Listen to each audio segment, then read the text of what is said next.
점은 사실 뭐 총장의 권한이 약화되는 거나 뭐 식물총장이 되느냐 그게 문제가 아니고 장관이 이제 검찰을 마음대로 활용을 해서 자기가 원하는 수사를 마음대로 할 수 있게 만든다는 것이죠. 즉 동물 검찰로 만드는 것, 뭐 권력의 주구의 검찰로 만들어내는데 그 나쁜 문을 하나를 열어놨다라고 이렇게 보시면 됩니다. 지금 이 제도라는 것은 대통령의 뜻을 그대로 대변을 하고 있는 총장이 검찰 조직을 바로 이렇게 움직일 수 있고 지휘를 할 수 있는 그런 형태로 만들어냈기 때문에 총장의 문제가 아니고 이건 전 국민들이 이제는 권력이 원하는 대로 검찰 수사를 받게 된다.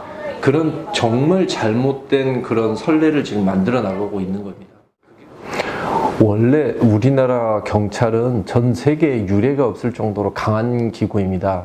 중앙 집권적인 그런 경찰은 프랑스나 중국하고 우리나라 정도밖에 없는 것이고요. 특히 이렇게 수사를 하고 있는 사법경찰과 행정경찰 그리고 정보경찰이 다 이렇게 합쳐져 있는 형태는 거의 우리나라에만 유일한 것으로 일제시대 때 고등계부터 시작된 그런 전통입니다. 원래 우리나라 경찰은 전 세계 유례 없을 정도로 강력한 기구였는데 그나마 지금까지는 사법경찰 부분, 즉 수사를 하는 부분에 있었을 때 검찰이 사법통제를 해왔었습니다. 이제는 그 최소한의 통제마저 지금 없어진 것이죠. 그래서 이제는 중국 공안보다도 더 강력한 그런 권력기구, 전 세계에서 가장 강한 권력기구가 되지 않았나. 검찰에 문제가 많았다는 것은 모두가 인정을 하고 있습니다. 저도 검찰개혁은 검찰에 들어가서 거의 한 10년 차 때부터 줄기차게 주장을 해왔었는데 가장 중요한 부분은 검찰은 원래 왜 만들어졌는지 그걸 깨닫고 처음 형태대로 돌아가는 게 가장 맞습니다. 경찰과 수사기관을 통제하는 사법통제기관으로 완전히 바뀌어져야 됩니다. 예외적으로 하는 수사를 직접 수사를 한다고 하면은 권력형 비리 사건이나 대규모 금융비리 사건 정도 그 정도를 제외하고 나머지 부분에서는 직접 수사보다는 경찰에 대한 사법 통제를 하는데 전념을 해야 된다고 생각합니다. 그게 가능하겠습니까?